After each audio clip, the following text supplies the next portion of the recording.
And these attributes are attributes that you and I can have. We can be gracious and merciful and patient with the people around us. They're intertwined, they're connected, they have a heavy overlap, and they're beautiful and powerful attributes of God. Mercy, grace, and patience are how God interacts with sinners. They are not weaknesses, but they actually magnify his strength. And our patience with others is a reflection of God's patience with us.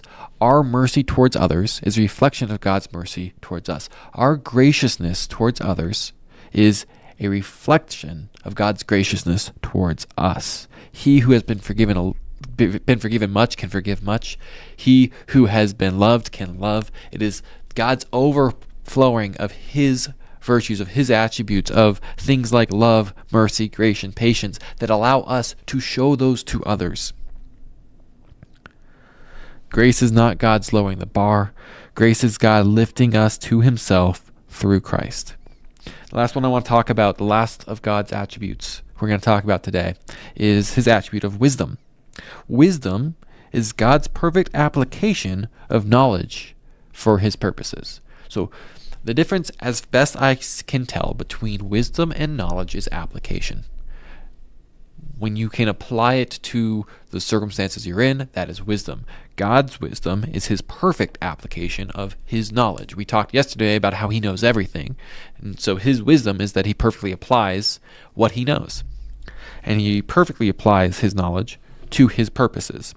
Romans 11:33 tells us, "Oh, the depth of the riches of the wisdom and knowledge of God.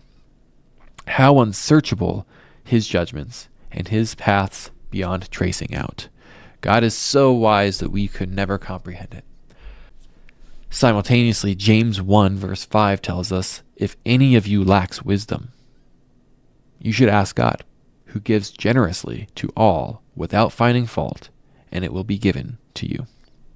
So James is telling us we can actually ask God for this. This is an attribute of God's that is communicable, that he can pass on to us, and we need only ask. And this is something that believers should understand, because that's how Solomon got his wisdom. He asked the Lord that he could be wise, and the Lord blessed him that he would be the wisest man who will ever live. That is powerful.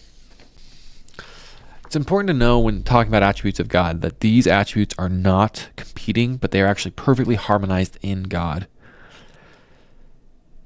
The God who is holy, loving, just, merciful, wise, true, that's the God we serve. And he invites us not only to trust him, but to reflect him.